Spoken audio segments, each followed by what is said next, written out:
Bismillahirrahmanirrahim. Assalamualaikum warahmatullahi wabarakatuh.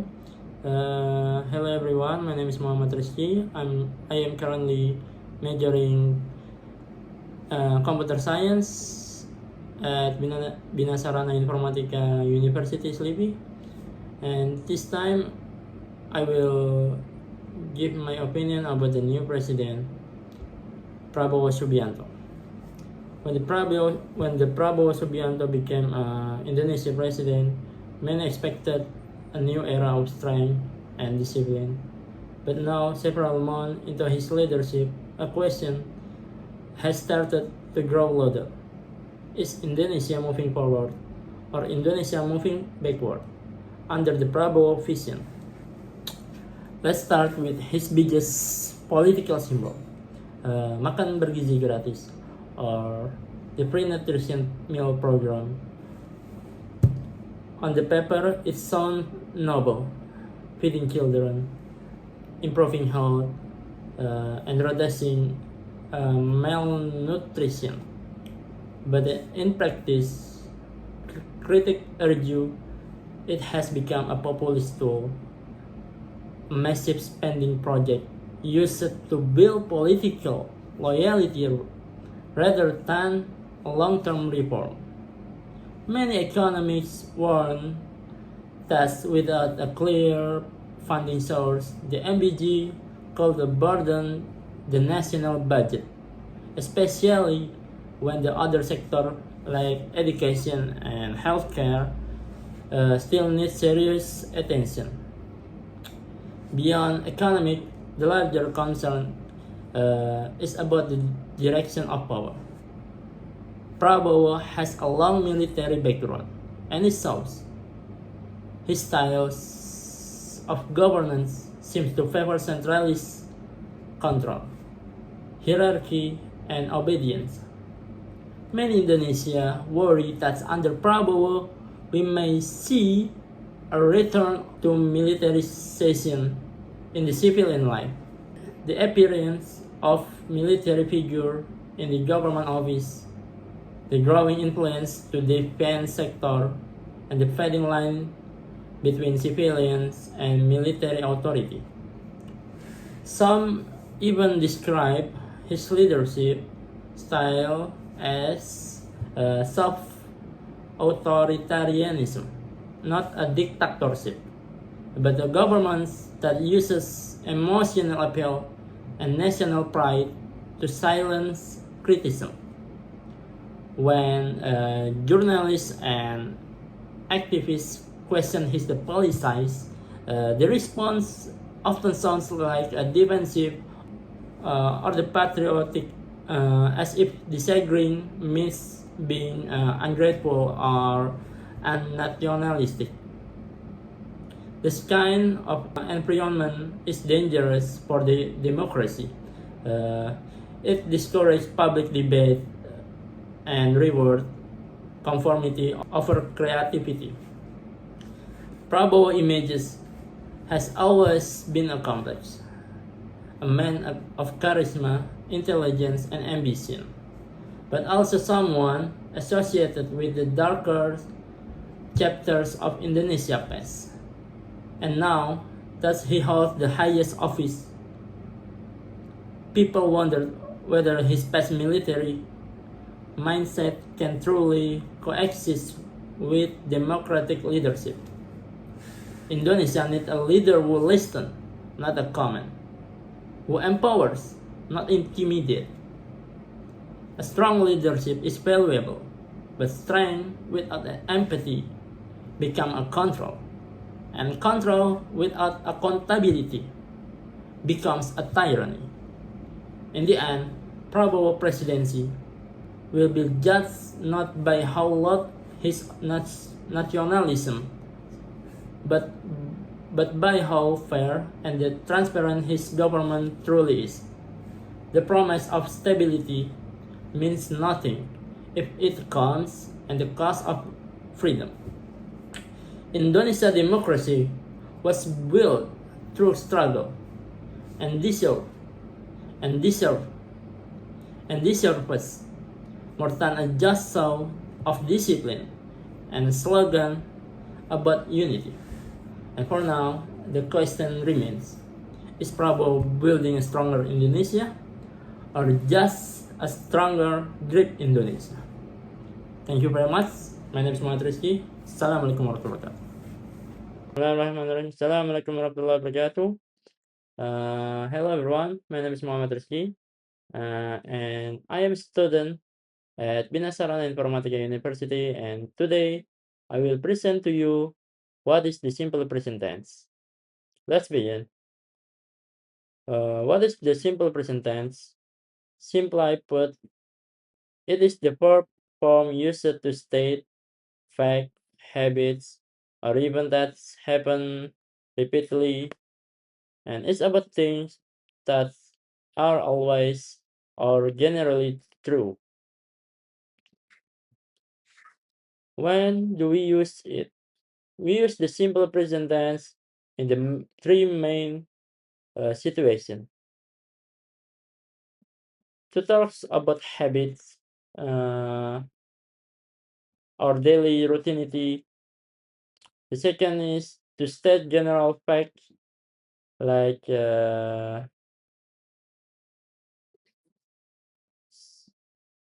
scientific truths. And third is to talk about fixed schedule or timetables. Let's start with the positive sentence formula. For the subjects I, you, we, they, and the formula is very simple. Just add the subject followed by the verb one, best form. For example, I eat breakfast and they play football. Now there is a slight difference for the third person singular subject. He, she, and it. For the T subject, we must add an s or s ending to the verb. So I eat becomes he eats, and she play become she plays football. When do we add s and when s? The main rule is we add s if the verb and is s, like pass become passes, and sh was become wasses, or ch was become wasses, and x fix become fixes, or o go become goes. Otherwise, we generally just add s.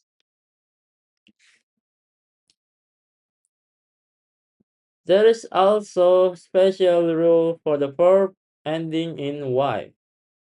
If the letter y is a consonant, we change the y to I and add s. For the example, studi becomes studies. But if the letter before y is vowel, we just add s. For example, play becomes plays. Now how do we make the negative sentence? We need the helping verb do or does plus not. The formula is subject followed by do not or does not, followed by the verb one. And the important thing to remember is the verb return to its best form without any s or s. Just like the positive rules, the division of do and does also depends on the subject. We use do not or don't for the subject I, you, we, they, and use does not or doesn't for he, she, it. And for example, you don't need a pen, but she doesn't need a pen. Let's look at some complete example for the negative sentence. Uh, the example is I don't live in Jakarta, and you do not becomes you don't speak Japanese, and she doesn't like coffee,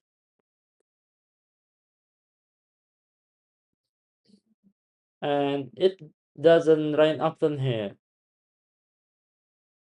Or we do not become we don't have a car.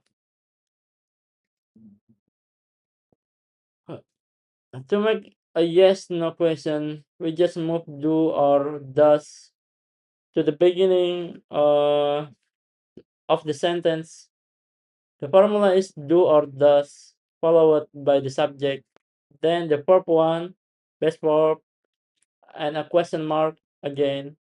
The verb must be the verb must be in its best form. Here are some examples.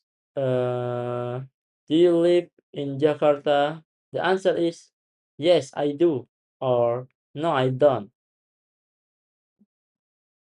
Like the do they speak Japanese? The answer is yes, they do, or they don't.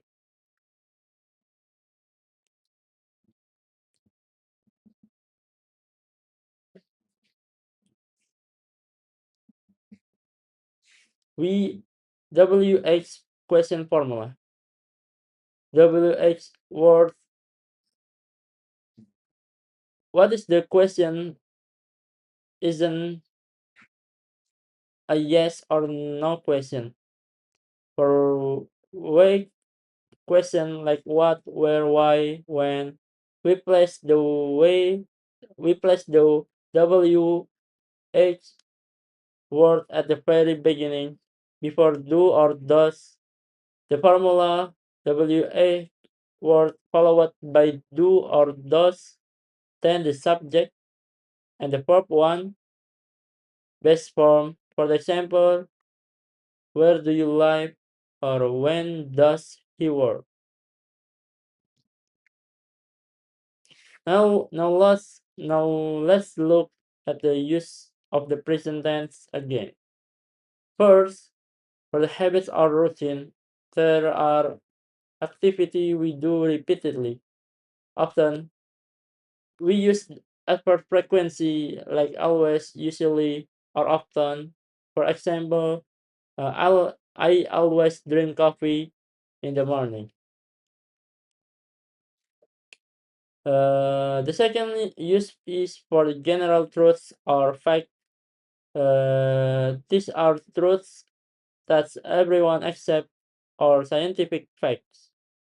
For example, the sun rises in the east, or water boils at 100 degrees Celsius. Third, we use it for schedules, even though the event might be in the future, because it's a fixed schedule. We use the present tense. This is common for transportation or class schedules.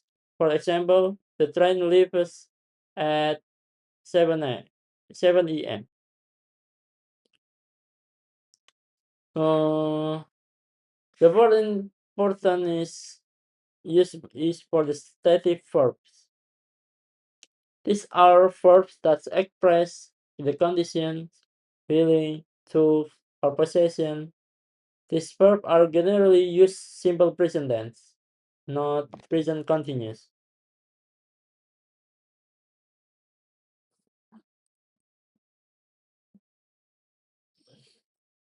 The example is love, life, hate, want, need, know, believe, understand, I understand the reason now. And the possession sense, possession or sense, have, own, belong, see, hear, feel. He has an. The example is he has a new car. There, there is one major exception. The verb to be, am, is, are. The verb to be does not need do or does to make negative or question sentence. For negatives, just add not. He is not a doctor, and and to ask to ask a question. Add is, move is to the pronoun. Is he a doctor? As a summary, this is core of the simple present tense. The main formula positive use for V1 S or S, negative use done or doesn't plus P1, and question use do, does plus subject plus formula 1, and the four main uses are for habits, facts, schedules, and static verbs. Okay, thank you everyone. I hope you understand what I'm present in this session. Thank you everyone. Assalamualaikum warahmatullahi wabarakatuh.